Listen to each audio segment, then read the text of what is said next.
Hello once again welcome to the remedial chemistry. तो आज के इस वीडियो लेक्चर में हम बात करने वाले हैं क्लास 12th के चैप्टर फर्स्ट की। तो थंबनेल आप लोगों ने देख लिया होगा। बेसिकली इसका नाम हमने रखा है हार्ड क्वेश्चन सीरीज। तो इसमें आपको एनसीईआरटी एंड एग्जाम्पलर्स और जो आपके प्रीवियस ईयर क्वेश्चंस होते हैं, अलग अलग बोर्ड एग्जाम्स में होते हैं जो सीबीएसई से मिलता जुलता है, उसके आपको कुछ क्वेश्चंस मिलने वाले हैं जो थोड़े से मुश्किल हैं। और रही बात कैलकुलेशन की, जब आप कैलकुलेशंस देखेंगे इसमें, तो कैलकुलेशन थोड़ा सा डिफिकल्ट है। आपके बोर्ड एग्जाम में कैलकुलेशन तो डिफिकल्ट नहीं होता है, बट आपने कॉन्सेप्ट सीखना है, ठीक है। इसलिए मैंने नाम ही इसका ये रखा है हार्ड क्वेश्चन सीरीज। ये प्रैक्टिस के लिए है, आपकी प्रिपरेशन को बूस्ट अप करने के लिए। ये आपको जो नए क्वेश्चंस है उसमें अप्रोच करने का एक कॉन्फिडेंस डेवलप करेगा। कॉन्सेप्ट यहाँ से मिलेंगे, इसकी वैल्यूज जब भी आपसे बोर्ड में अगर एज इट इज क्वेश्चन आता है तो कैलकुलेशन की वैल्यूज बहुत इजी कर दी जाएंगी, ठीक है। तो चलिए समझते हैं। तो कैलकुलेशन के लिए हम कैलकुलेटर का यूज करेंगे, तो हमें मेन फोकस करना है कॉन्सेप्ट पे। स्टार्टिंग में 10 क्वेश्चंस हम एमसीक्यू करेंगे, देन हम आगे और न्यूमेरिकल्स देखेंगे। तो चलिए स्टार्ट करते हैं। तो आज का जो लेक्चर होने वाला है ये ऐसे ही और चैप्टर्स में भी हम करते रहेंगे कंप्लीट। तो आज का जो लेक्चर होने वाला है उसका टॉपिक रहेगा कंसंट्रेशन टर्म्स। मैं बता देता हूं आपको यहाँ पे लिख के।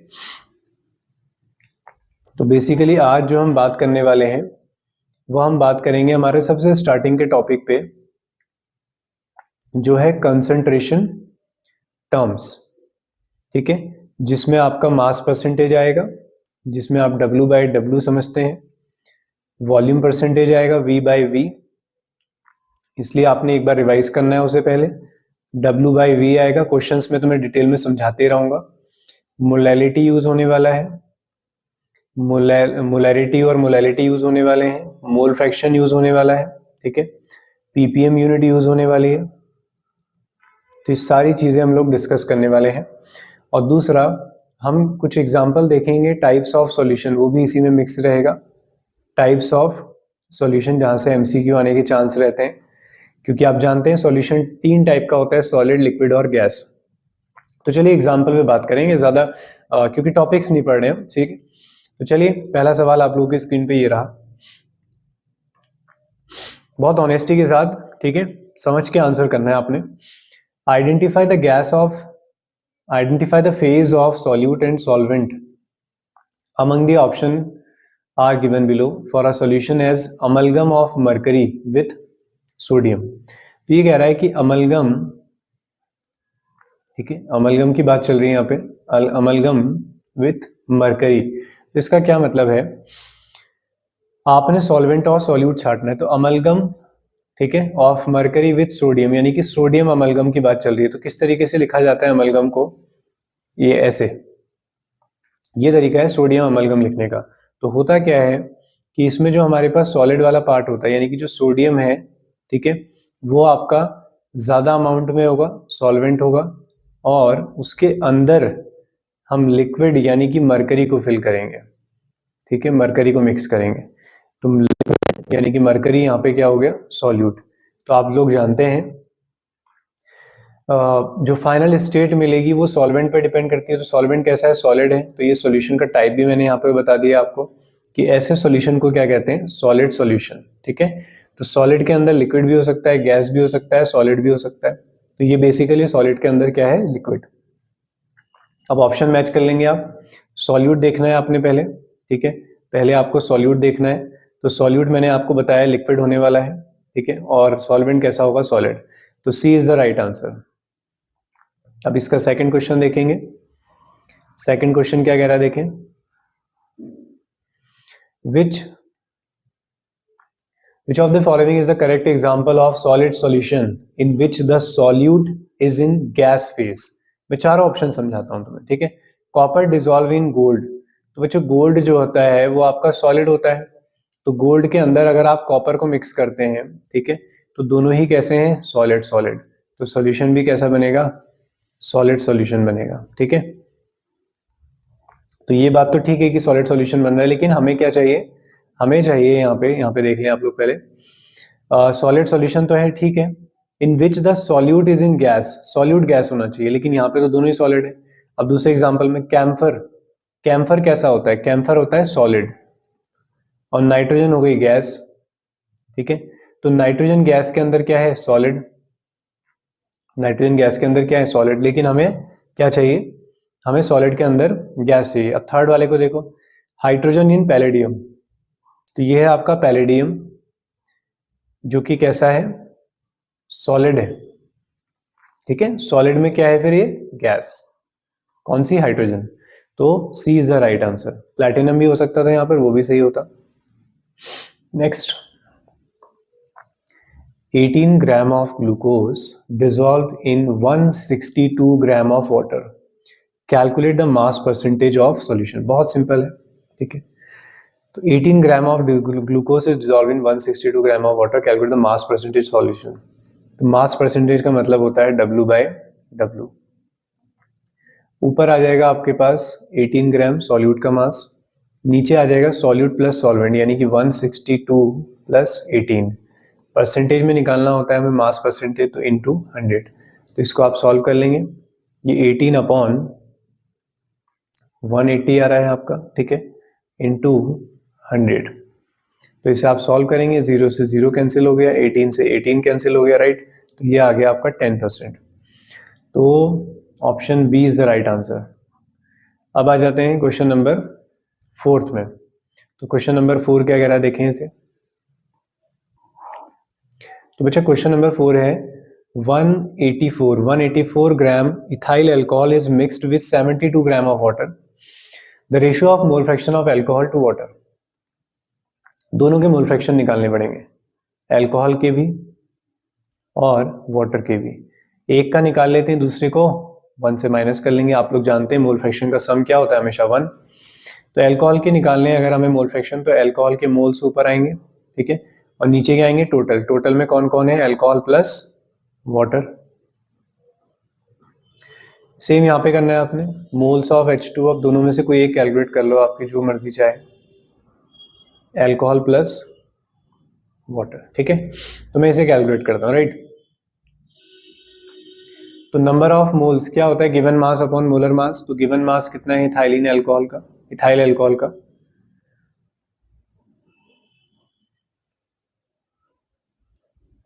कितना आ रहा है, 184। इथाइल अल्कोहल का फॉर्मूला सब लोग जानते हैं, तो आप मोलर मास चेक भी कर सकते हैं, बट आपको बोर्ड एग्जाम में गिवन होगा, ठीक है। तो कार्बन होता है आपका 12, 2 कार्बन है तो 2, 5 हाइड्रोजन ये है, 1 हाइड्रोजन ये है, 6, और प्लस ऑक्सीजन कितना, 16, ठीक है। तो ये हो गया 24, और ये हो गया आपका 16, और ये हो गया 6। तो कितना आ गया, 6 4 12, 12 4 16 की 6, और एक ये 2 3 और ये 4, 46। तो ये आपका आ गया। सेम यहाँ पे 184 divided by 46 plus number of moles of water. तो वाटर का मास है 72, मोलर मास कितना होता है वाटर का, 18। इसे सॉल्व कर लेंगे, 4 टाइम्स जा रहा है इससे, तो यहाँ पे भी 4 आ जाएगा, और 18 से भी आप देखेंगे तो ये 4 टाइम्स जाएगा, तो ये आ जाएगा 4/8, यानी कि 1/2, हाफ आ गया है। तो पहले वाले का मोल्स अगर 0.5 आ रहा है, तो दूसरे वाले का मोल्स भी कितना होगा, 0.5 ही होगा। तो दोनों का रेशियो अगर निकालेंगे, दोनों का रेशियो यानी कि डिवाइड कर लेंगे दोनों को, ठीक है। तो दोनों का रेशियो अगर आप लिखते हैं, तो रेशियो जो आने वाला है वो कितना आएगा फिर, 1:1। तो D is the right answer. Okay, next क्या कह रहा है ये, molarity in moles per litre of distilled या फिर प्योर वाटर।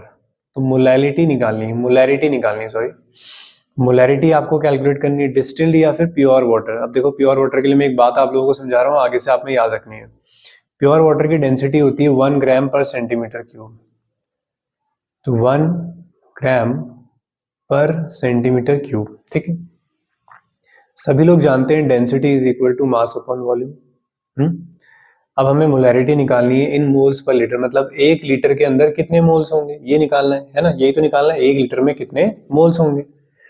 तो मोल्स निकालने के लिए हमें गिवन मास और मोलर मास चाहिए, कुछ भी नहीं दिया है, तो मोलर मास तो हमें पता है, गिवन मास ढूंढना पड़ेगा, तो डेंसिटी से पता चलेगा। तो डेंसिटी है हमारे पास 1 gram per centimetre cube. Density is equal to mass, mass हमें निकालना है वॉल्यूम 1 लीटर के अंदर बात करनी है हमें, ठीक है। अब ये लीटर है, सेंटीमीटर क्यूब है, तो सेंटीमीटर क्यूब को भी मैं लीटर में चेंज करना चाहता हूँ। 1 centimetre cube is equal to होता है 1 ml, तो ये 1 ml हो गया। और इधर मास अपॉन 1 लीटर। अब ये लीटर है और ये ml है, इसको भी लीटर करो। तो ml को अगर लीटर करना है तो डिवाइडेड बाय 1000 आप करेंगे, ठीक है, डिवाइडेड बाय 1000 आप करेंगे। तो जब आप डिवाइडेड बाय 1000 करेंगे तो 1000 कहाँ चले जाएगा ऊपर, ग्राम तो पहले से लगा है, अब वो मिलीलीटर जो है वो लीटर में बदल चुका है। और इधर है आपके पास मास बाय लीटर, ये दोनों गए, तो मास कितना आ गया 1000 ग्राम। आज के बाद तुम लोग याद रखोगे, ठीक है। अगर डेंसिटी प्योर है, 1 लीटर मतलब 1 किलो, 1000 ग्राम है ना। 500 में ml बोलता हूँ, 500 ग्राम बोल दो। लीटर है तो केजी, ml है तो ग्राम, बस सीधे सीधे लिख देना है, ठीक है। अब मैं इसको हटा देता हूँ यहाँ से, तो यहाँ से हमें पता चलेगा कि यार मास कितना आ रहा है 1000 ग्राम आ रहा है, ठीक है। चलो यहीं पे बना लेते हैं। अब इसके बाद जो है फॉर्मूला लगा लेते हैं मोलैरिटी का। तो मोलैरिटी होती है number of moles per litre निकालना है, 1 लीटर में बताने आपने मोल्स, ठीक है। तो वॉल्यूम इन लीटर, तो number of moles given mass upon molar मास, तो गिवन मास हो गया आपका 1000 और उसका मोलर मास होता है 18, वॉल्यूम 1 लीटर में बताना है आपको। तो इसे डिवाइड भी याद रख लो, 55.55, ठीक है। तो 55.56 कह लें आप उसको। तो ये आपने आज से याद रखना है। क्या याद रखना है कि अगर वाटर की डेंसिटी प्योर कहा गया है, कुछ नहीं दी है, तो जो वॉल्यूम होगी वही मास होगा। 1 लीटर तो 1 किलो, ml होगा तो ग्राम, ठीक है। इस तरीके से आपने करना है। तो आज से आप याद रखेंगे कि जो नंबर ऑफ मोल्स होते हैं प्योर वाटर में उसके लिए 1 लीटर में कितने होते हैं 55.5। तो ये आपका आंसर हो गया ए। अब आ जाते हैं इसके सेकंड सेगमेंट में। सेकंड क्या कह रहा है देखो, ओके। सेकंड में इंटरेस्टिंग क्वेश्चन है, 0.1 molar AgNO3 and 0.1 molar NaCl are mixed. एक है आपके पास, ये क्या आ गया,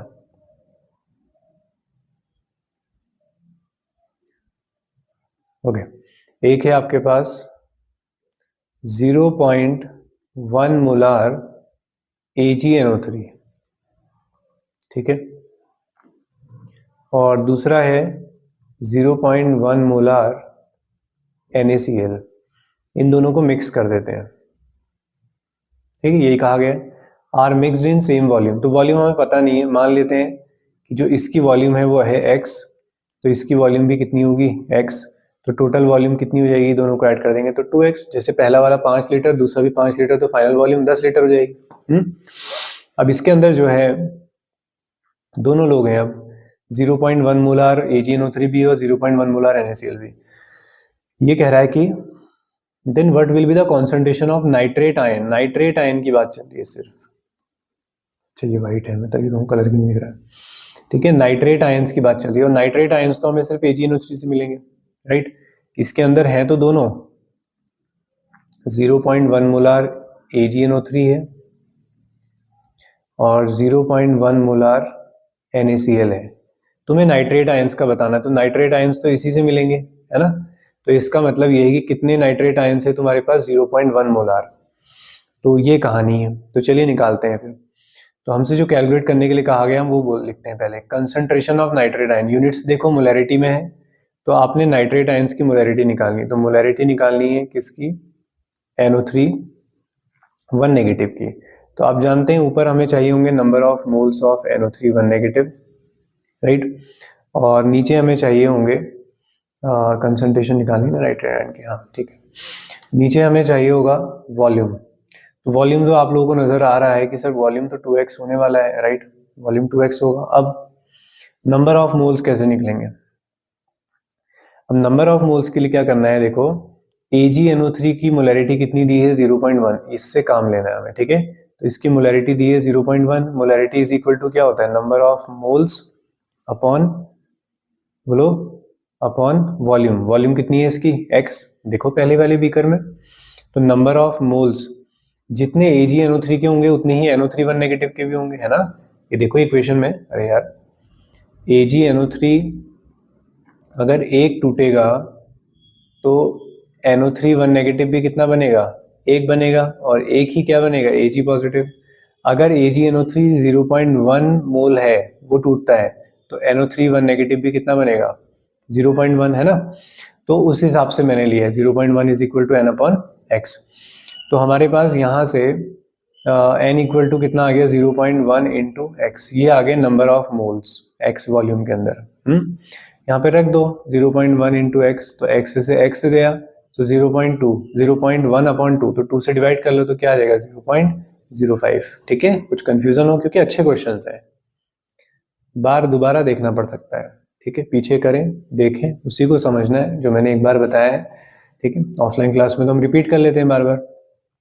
ऑफलाइन वाले मेरे प्यारे बच्चे तो जानते हैं कि हमने तो बहुत सारे क्वेश्चंस किए हुए हैं। ठीक है, और कंटिन्यूसली कर ही रहे हैं सारा सिलेबस पूरा होने के बाद हम लोग।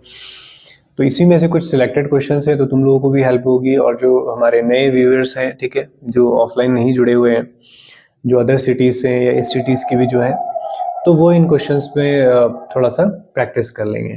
ठीक है, तो चलिए, तो क्या आंसर आ गया 0.05। अब आते हैं क्वेश्चन नंबर 7 में। तो क्वेश्चन नंबर 7 क्या कह रहा है देखते हैं। इसने कहा है what will be the concentration of 0.2 molar H2SO4 solution in gram per litre. अब ग्राम पर लीटर एक इंटरेस्टिंग चीज सीखने को मिलेगी।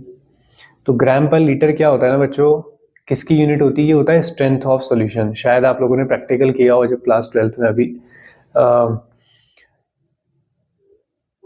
तो वहां पे ग्राम पर लीटर आप लोगों ने सुना होगा। टाइट्रेशन जब आप लोगों ने किया होगा तो वहां पे स्ट्रेंथ निकालते हैं हम सॉल्यूशन की। ठीक है, तो स्ट्रेंथ होती है ग्राम पर लीटर में। तो क्वेश्चन में करना क्या, बहुत सिंपल है। H2SO4 की मोलैरिटी दी है 0.2, मोलैरिटी M। ठीक है, अब देखो M की क्या यूनिट होती है, M की यूनिट होती है मोल्स पर लीटर, और हमें आंसर चाहिए ग्राम पर लीटर में। तो H2SO4 के मोलर मास से मल्टीप्लाई करेंगे। H2SO4 के मोलर मास से, वो होता है शायद 92, एक बार देख लेते हैं। हाँ 98, सॉरी, मोलर मास पेपर में गिवन होगा। ठीक है, तो 98 क्या यूनिट होती है मोलर मास की, ग्राम पर मोल। तो मोल से मोल गया, आ गया ना ग्राम पर लीटर, तो 2 से मल्टीप्लाई कर लो, 2 8 जा 16, 2 9 जा 18, और ये 19, तो 19.6 ग्राम पर लीटर। तो D will be the right answer. Clear हुआ। तो आज से क्या समझना है, ग्राम पर लीटर में निकालना है तो मोलैरिटी को, पहले मोलैरिटी निकालोगे, अभी तो गिवन थी, मोलैरिटी को आपने मोलर मास से मल्टीप्लाई करना है। ठीक है, तो आप क्वेश्चन अपने साइड में कहीं नोट्स में लिख सकते हैं कि एक फॉर्मूला हमें और पता चला यहाँ से, स्ट्रेंथ यानी कि ग्राम per litre is equal to होता है मोलैरिटी इनटू मोलर मास। ठीक है, तो ये फॉर्मूला है। अब आते हैं इसके सेकंड पार्ट में। तो सेकंड पार्ट क्या कह रहा है इसका, देखें जरा। 4 liter of 0.02 molar aqueous solution of NaCl was diluted by adding 1 liter water. The molarity of the resultant solution. तो क्या किया जा रहा है, देखो क्वेश्चन को समझें आप। ठीक है, ऐसे समझिए कि आप लैब में काम कर रहे हैं। तो 4 लीटर आपके पास है। ठीक है, कितना लीटर है, 4 लीटर, किसका, 0.02 मोलार NaCl सॉल्यूशन। ठीक है, NaCl का सॉल्यूशन है, एक्वस है, पानी मिला हुआ है उसमें। तो टोटल सॉल्यूशन 4 लीटर, जिसकी मोलैरिटी इतनी है। इसमें क्या किया जाता है, डाइल्यूटेड किया जाता है, इसमें 1 लीटर पानी और मिला दिया जाता है, तो टोटल सॉल्यूशन बन जाता है 5 लीटर का। अब इसकी मोलैरिटी आपने बतानी है। तो पहली वाली मोलैरिटी को मैं बोल देता हूं बच्चा M1, और दूसरी वाली मोलैरिटी को बोल देते हैं M2। तो डाइल्यूशन वाला केस है, अगर आपको नहीं पता तो आप देख लें आज। तो ये फॉर्मूला होता है डाइल्यूशन में, M1V1 is equal to M2V2। क्यों, कहाँ से आया, क्योंकि दोनों के नंबर ऑफ मोल्स क्या होंगे, सेम होंगे, क्योंकि मैंने पानी बढ़ाया है ना, जो उसके अंदर प्रेजेंट था, जितना नमक, नमक तो उतना ही है। तो बस अप्लाई कर लो। तो 0.02 वॉल्यूम पहले वाले के लिए 4 लीटर। अब बच्चे गड़बड़ इसमें ही करते हैं, दूसरे वाले में 1 लीटर रख देते हैं, टोटल 5 लीटर हो चुका है। ठीक है, तो नया M2 हमें निकालना है। अब वॉल्यूम बदल चुकी है, 5 लीटर हो चुकी है, तो इसके लिए आपने निकाल लेना है। तो 0.02 इंटू 4 डिवाइडेड बाय 5। तो बस इसको सॉल्व कर लेंगे तो 0.0016 ऐसा कुछ आ जाएगा। हाँ ये है ऑप्शन पे भी, मैं आंसर देख लेता हूँ। हाँ ठीक है, तो 0.0016, तो D will be the right answer. Question समझ में आ गया होगा एकदम फील के साथ, ठीक है। Okay, next question. Next question है, मैंने क्वेश्चन छोड़ तो नहीं दिया पीछे, 7th 8th, हाँ ठीक है। The molality of urea solution in which 0.01 gram of urea is added to 0.3000 तो कोई मायने नहीं रखते हमारे लिए, 0.3 dm cube of water at STP। STP का मतलब स्टैंडर्ड टेम्परेचर प्रेशर, ये बताया जा रहा है, ठीक है। तो चलो पहले जो निकालना है वो लिख लेते हैं फॉर्मूला।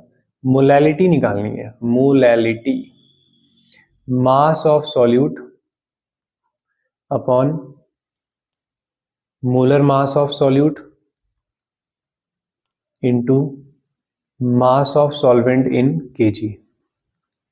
ऐसे याद नहीं है तो वही लिखो, number of moles of solute upon mass of solvent in kg, ठीक है।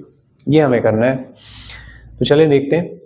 तो हमें सबसे पहले तो हमें पता होना चाहिए कि कितना मास इसमें ऐड किया गया, ठीक है। पता है हमें 0.01 ग्राम, ठीक है, प्रॉब्लम सॉल्व। यूरिया का मोलर मास भी निकाला जा सकता है, फॉर्मूला दिया हुआ है, मैं बता देता हूँ आपको, 60। मास ऑफ सॉल्वेंट के बारे में हमें कुछ नहीं दिया है, हमें दिए वॉल्यूम। अब क्या करें, देखो मैंने कहा था कि प्योर, जब कुछ ना दे तो डेंसिटी आपने यूज करनी है प्योर, और यहाँ पे STP बोला है तो वही आपने यूज करना है, ठीक है। तो वाटर की डेंसिटी कितनी लेंगे आप, 1 gram per centimetre cube, unit conversion समझना, ठीक है। तुम्हें मास निकालना है वाटर का, क्लियर। नीचे क्या है, वॉल्यूम, वॉल्यूम कितनी दी है, कितने में ऐड किया गया था इसे, 0.300 से तो कुछ नहीं करना है ना, ये है dm क्यूब। अब चेंज करते हैं, 1 ग्राम सेंटीमीटर क्यूब का मतलब होता है ml, और dm क्यूब का मतलब होता है लीटर।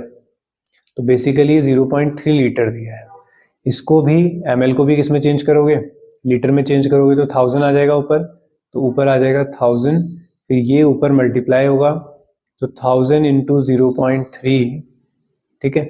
तो लीटर से लीटर तो कैंसिल हो जाएंगे, तो ये ग्राम में ही आएगा आंसर। तो ये कितना आ जाएगा आपका, 300 ग्राम आ जाएगा। क्लियर हुआ, ठीक है, सेम सही आ रहा है, मैच कर लेता हूँ एक बार। हाँ 300 ग्राम यानी कि 0.3 kg, ओके। चलिए अब इस फॉर्मूले को अप्लाई कर लेते हैं, यहाँ पे इसे अप्लाई कर लेते हैं। तो molality is equal to mass of solid हो गया 0.01 और मोलर मास हो गया 60, ये हो गया 300 ग्राम, kg में चाहिए होता है तो ऊपर 1000 कर लेंगे, नीचे भी कर सकते थे आप चेंज, जहां आपकी मर्जी, जहां आपको याद आ जाए। तो ये दो तो ये चले गए, अब तो कोई जाएगा नहीं, ठीक है, अब तो डिवाइड ही करना पड़ेगा, तो डिवाइड कर लो इसको, तो ये आंसर आ जाएगा आपका 5.55 इंटू 10⁻⁻⁴। अब ये मत कहो यार तुम हार्ड क्वेश्चन सीरीज कह रहे हो और कि ये डिवाइड करना नहीं आएगा तुम्हें, कर लोगे ना, ठीक है। अभी तो हैंड कैलकुलेशन है, ठीक है, अभी कैलकुलेटर वाली कैलकुलेशन नहीं है। तो ये आपका फाइनल आंसर आ गया। अब आ जाओ इसके दूसरे पार्ट में। दूसरा पार्ट क्या कह रहा है, देखो, मोलैलिटी, इसमें कहा जा रहा है molality of N aqua solution of urea is this, in solution mole fraction of urea is. बड़ा इंटरेस्टिंग सवाल है, ठीक है। तो इसने क्या किया है हमारे साथ ने इस क्वेश्चन के साथ क्या किया है कि तो molality of N aqua solution of urea is this, molality हमें दी है, 4.44 मोल्स पर केजी। देखो फिजिकल केमिस्ट्री को पढ़ना आना चाहिए, ठीक है। मोल फ्रैक्शन ऑफ यूरिया निकालना है, तो मोल फ्रैक्शन ऑफ यूरिया अगर आपको निकालना है तो ऊपर हमें चाहिए होंगे मोल्स ऑफ यूरिया और नीचे चाहिए होंगे टोटल मोल्स। टोटल में यूरिया आएगा और कौन आएगा, वाटर आएगा। अब क्या करें, यूरिया के मोल्स कहाँ से लाएं, वाटर के लिए तो चलो देखो समझते हैं, सब कुछ इसी में है, इसी के लिए तो बताना है मोल फ्रैक्शन भी, ठीक है। तो ये क्या है ना यार, 4.44 मोल पर केजी का मतलब क्या है कि 4.44 मोल्स प्रेजेंट हैं 1 केजी में, ठीक है, इसका मतलब क्या है कि 4.44 mole of urea present in 1 kg solvent. ठीक है, तो इसका मतलब यूरिया के मोल्स तो यही है सर, तो पता चल गया ना, ये भी पता चल गया। अब इसके बारे में आ जाओ, कितना है सॉल्वेंट? सॉल्वेंट 1 kg है सर, 1 kg मतलब 1000 ग्राम। वाटर का मास 18, ये भी याद है तुम्हें, 555.5 है। बस ऐसे चुटकी में हो जाते हैं यार बच्चों सवाल। यूरिया, तो इसलिए मैं बोलता हूँ बच्चे कई बार, मतलब मोस्ट ऑफ टीचर भी ऐसे कहते हैं भाई फिजिकल केमिस्ट्री के लिए फॉर्मूला याद कर लो हो जाएगा। नहीं यार, थ्योरी तुम्हें क्लियर होनी चाहिए, यूनिट का मीनिंग समझ में आना चाहिए, तब तुम उसकी लैंग्वेज को समझ पाओगे, क्योंकि वो एक प्रॉब्लम है, एक लेबोरेटरी प्रॉब्लम है, उसे परफॉर्म किया जा रहा है उस तरीके से। जब तक आप उस तरीके से नहीं देखते हैं उसे, तो थोड़ा मुश्किलें तो आएंगी। 55.55, ठीक है, इसको सॉल्व कर लेंगे और ये आपका आ जाएगा 0.074। तो this is your final answer, 0.074। चलिए, तो ये हो गया हमारे MCQ कंप्लीट। अब आते हैं हम कुछ 2 मार्क्स 3 मार्क्स वाले क्वेश्चंस पे। तो पहला हमें दिखाई दे रहा है, calculate the amount of benzoic acid required for preparing 250 ml of 0.1 molar solution in methanol. तो मैं हमेशा बोलता हूँ जो कैलकुलेट करना है उसको पहले आपने देखना है। Calculate the amount of benzoic acid, तो बेंजोइक एसिड का अमाउंट हमें निकालना है, यानी कि मास ऑफ सॉल्यूट हमें निकालना है। मोलैरिटी दी है, कैपिटल M दिया है, तो उसका फॉर्मूला लगाओ। तो M is equal to mass of solute upon molar mass of solute into volume of solution in litres. अब हमें चाहिए क्या? हमें WB चाहिए, तो WB को अकेला करो, तो WB is equal to molarity into molar mass into volume, किसमें? लीटर में। ठीक है, ये हमें निकालना है, बस वैल्यू रख दो। अब और क्या है, मोलर मास कितना होता है? C6H5COH का फॉर्मूले से निकाल लेंगे। मैं फिलहाल यहाँ से देख लेता हूँ, ठीक है, थोड़ी सी चीटिंग कर लेते हैं हम फॉर्मूले के रिगार्डिंग। तो 122 ये क्वेश्चन में गिवन होगा आपको। अब है अच्छा, मोलैरिटी रखनी थी पहले, मोलैरिटी रख लेते हैं 0.15। वॉल्यूम लीटर में चाहिए, ये ml में है, तो इसे 1000 से क्या कर लेंगे? डिवाइड कर लेंगे। तो बस सॉल्व कर लो, 0 से 0 चला गया, 25 से ये 4 टाइम्स चले जाएगा, तो ये 2 2 ज़ा 4 हो जाएगा, 2 6 ज़ा 12 हो जाएगा, 2 1 ज़ा 2 हो जाएगा, फिर 2 से डिवाइड कर लेना, फिर मल्टीप्लाई कर लेना, और तुम्हारा आंसर आ ही जाएगा। कैसे नहीं आएगा? तो 4.575 ग्राम। ठीक है, तो ये आपका आंसर आ जाएगा। क्लियर है? सिंपल क्वेश्चन है, ठीक है, फॉर्मूला लगाना है बस, यूनिट का ध्यान रखना है, यूनिट कैसे चेंज करनी है। क्वेश्चन नंबर 12 में आ जाते हैं। तो क्वेश्चन नंबर 12 क्या कह रहा है? Calculate the mass of urea, calculate the mass of urea required in making 2.5 kg of 0.2 molar aqua solution.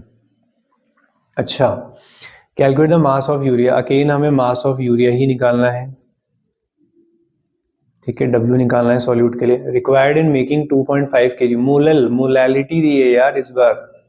Molality is equal to क्या होता है? Mass of solute upon molar mass और mass of solvent in KG. अलग अलग बच्चों ने अलग अलग नोटेशन पढ़े होंगे, तो मैं बोल तो रहा ही हूँ यहाँ पर क्या क्या गिवन है ना, तो तुम उस हिसाब से लिख लो। तो WB is equal to molality into molar mass into mass of solvent in kgs. चलो फिर रख लेते हैं इसमें। तो मोलैलिटी आपको दी है 0.25 और मोलर मास यूरिया का 60 होता है, अभी थोड़ी देर पहले यूज किया था, और WA mass of solvent 2.5 kg में ही दिया है, तो जबरदस्ती चेंज मत करना, ठीक है। तो 25 25 625 और फिर 6 तो मल्टीप्लाई कर लेंगे इसे, और ये आ रहा है क्वेश्चन नंबर 12 है ना आपका, ये 37.5 gram, 37.5 gram. This will be your final answer. 13 में आ जाओ। एक सुंदर सा प्यारा सा तुम्हारी तरह एक सवाल जो कई लोगों के मन में है और कई लोग उसका आंसर नहीं कर पाते हैं। Calculate molarity and mole fraction, यार सब पूछ लिया है। चलो फिर फॉर्मूला लिखते हैं। मैं तो हमेशा ऐसे ही स्टार्ट करता हूँ जो पूछा है। देखो कॉम्पिटिटिव एग्जाम का भी तरीका क्या होता है ना, अभी तो चलो तुम खैर ये दे रहे हो है ना बोर्ड एग्जाम, कॉम्पिटिटिव एग्जाम का तरीका भी यही है। मैं बच्चों से बोलता हूँ फिजिकल केमिस्ट्री है भाई, तुमने क्वेश्चन पढ़ा, जो कैलकुलेट करने के लिए कहा गया है उसका फॉर्मूला अगर तुम्हें पता है, वो उसके रिगार्डिंग कोई भी फॉर्मूला पता है तो क्वेश्चन में हाथ लगाओ, नहीं तो निकल लो, आगे बढ़ो।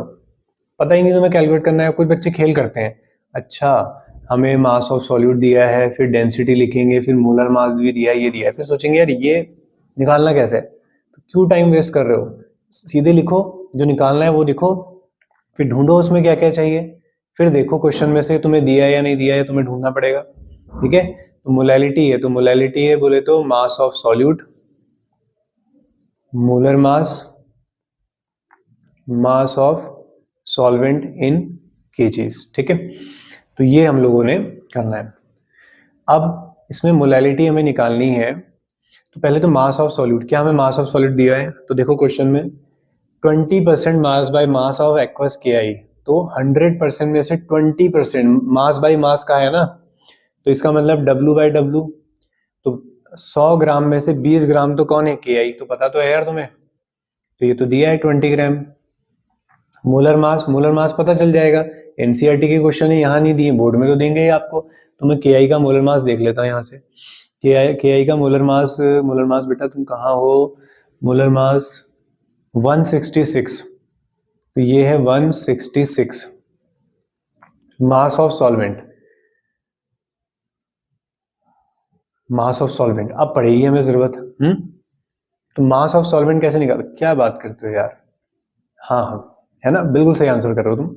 सर अभी तो आपने कहा ना कि 100 ग्राम के अंदर 20%, 20 ग्राम कौन है सॉल्यूट, तो 80 ग्राम कौन होगा, 80 ग्राम सॉल्वेंट होगा। बस केजी में चाहिए तुम्हें तो 1000 कर लो ऊपर, सॉल्व कर लो यार। अब इतना इतना आलस मत दिखाओ तुम, 20 इंटू 100, ठीक है, उसके बाद डिवाइडेड बाय 166 इंटू 80, ठीक है।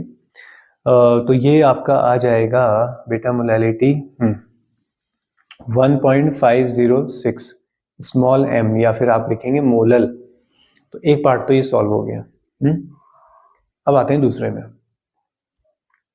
चलो तो क्या कह रहे हैं, मोल फ्रैक्शन ऑफ के आई, मोल फ्रैक्शन ऑफ के आई, अच्छा मोलैरिटी भी तो है, मोलैरिटी, चलो मोलैरिटी निकालते हैं। m अगेन वही मास of solute upon molar mass of solute into volume in litres.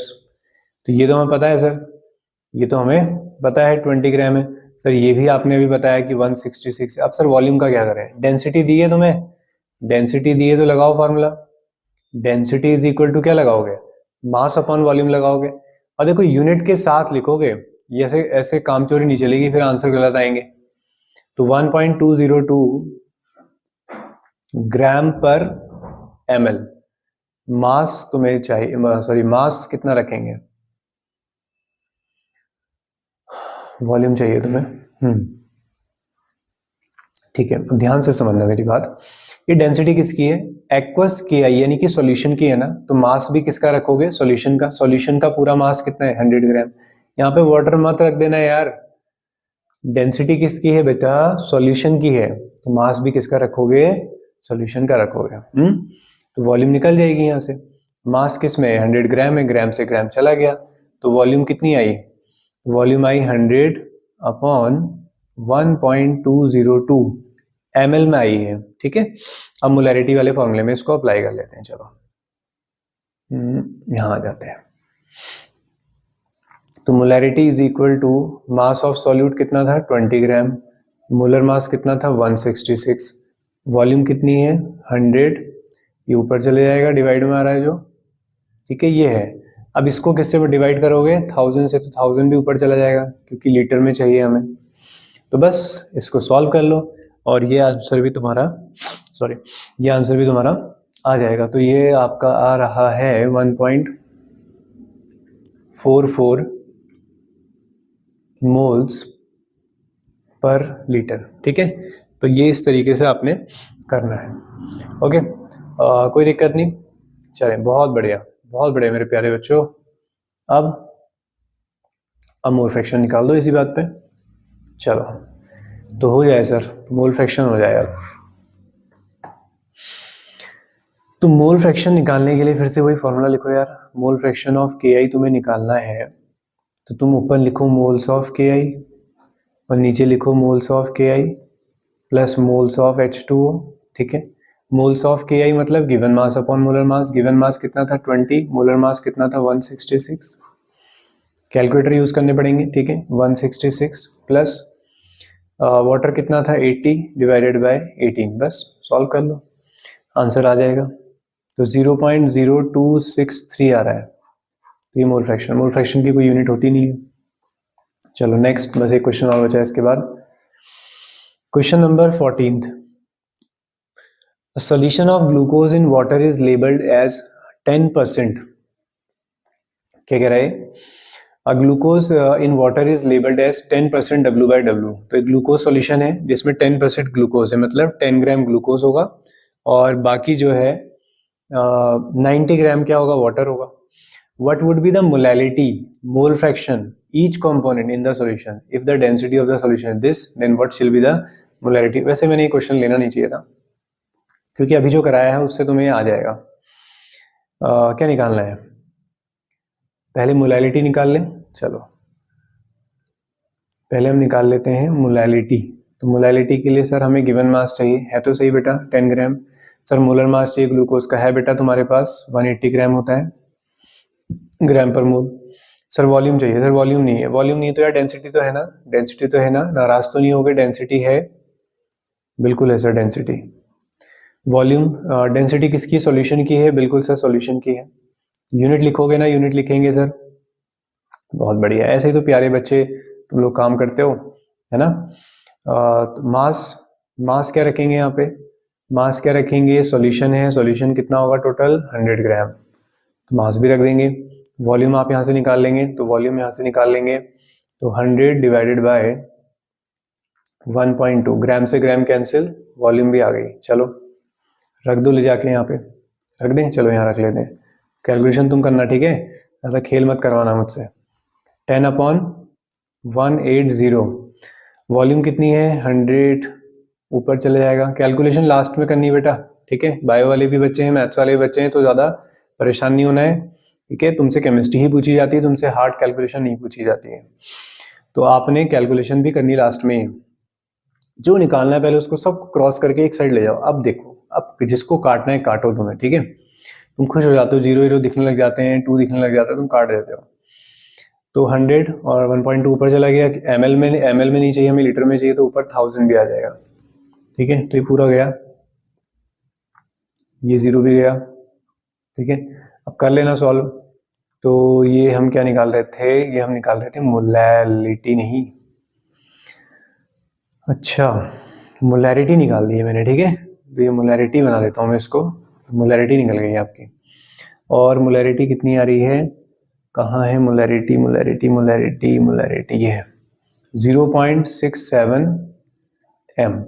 चलो मोलैलिटी भी निकाल लेते हैं, कौन सी रॉकेट साइंस है इसमें।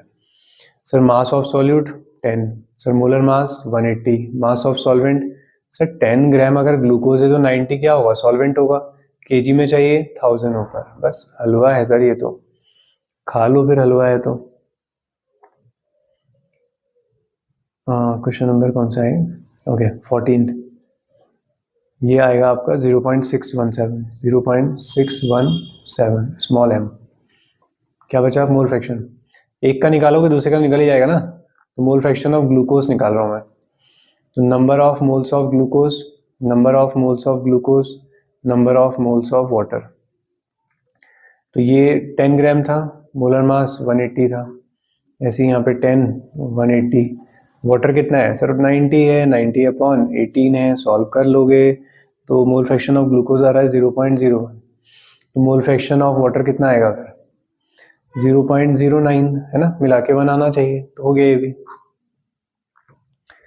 चलो भाई अब सुकून की सांस लेने वाले हैं हम लोग, और क्वेश्चन नंबर 15 हम बनाने वाले हैं। तो क्वेश्चन नंबर 15 हमसे क्या कह रहा है, ये कह रहा है a sample of drinking water was found to be several contaminated with chloroform suppose to be carcinogen, क्या बोलेंगे, कार्सिनोजन, ठीक है। तो क्लोरोफॉर्म मिला हुआ है उसमें, ठीक है, हानिकारक है। The level of contamination was 15 ppm parts पर मिलियन बाय मास के टर्म्स में है, ठीक है। तो पहला तो ये है express this in percent by mass. तो सबसे पहले तो हमें इसे मास परसेंटेज में कन्वर्ट करना है। तो आपके पास क्या है, 15 ppm है, तो ppm का मतलब होता है 10 की पावर 6, ठीक है। तो पहले तो हम 10 की पावर 6 यहाँ से हटा देंगे, तो डिवाइडेड बाय 10 की पावर 6, ठीक है। यही तो मतलब हुआ ना, देखो समझ लो, ठीक है, परेशान मत हो। ppm का मतलब यह है पार्ट्स पर मिलियन, यानी कि मिलियन के अंदर, 1 मिलियन के अंदर 15 ग्राम प्रेजेंट है, 1 मिलियन ग्राम के अंदर 16 ग्राम प्रेजेंट है। ऐसे ही तो लिखूंगा ना मैं इसे। चलो देखो इधर देखो, अगर मैं बोलता आपसे 10% W/W जैसा भी ग्लूकोज में किया, तो तुम क्या बोलते सर 10 ग्राम प्रेजेंट इन 100 ग्राम, है ना। अब मैं बोल रहा हूं कि यार 15 ppm, 15 ppm का मतलब यही है कि 15 ग्राम प्रेजेंट है 1 मिलियन ग्राम के अंदर। अब आगे बात समझ में, ठीक है। परसेंटेज में चेंज करना है तो इंटू 100 कर लो, तो क्या आ जाएगा 15 इंटू 10 की power -4।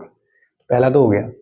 Determine the molality of chloroform in water sample, molality निकालनी है।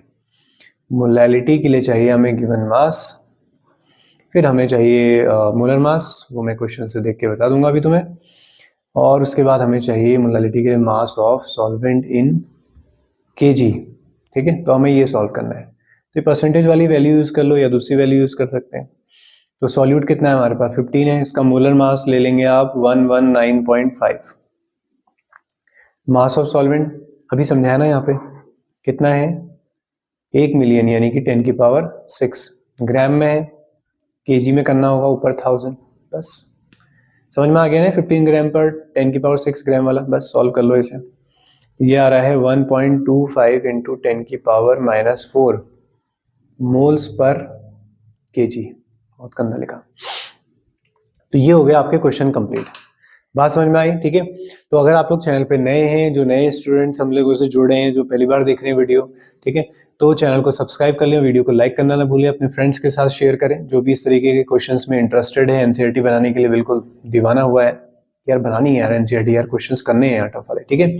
तो जो मैंने आपको लोगों को चीजें बताई हैं वो करें। एक चीज सुनते जाए, रुक जाओगे, एक चीज सुन लो, आप जब भी प्रिपरेशन करने के बाद एनसीईआरटी को सॉल्व करें तो आप ऐसा ना सोचें कि नहीं भैया मैथ्स वाले हम कैलकुलेटर के बिना करेंगे।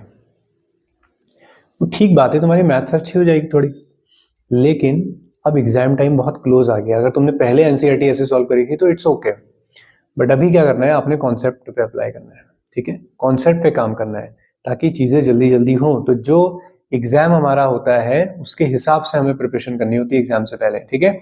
तो आप लोगों के बहुत अच्छे मार्क्स आने चाहिए अगर आप लोगों ने सारी चीजें टाइम पे की हुई है, ठीक है। चलिए ऑल द बेस्ट, मिलते हैं नेक्स्ट वीडियो में नए टॉपिक के साथ। Bye bye, take care, happy learning.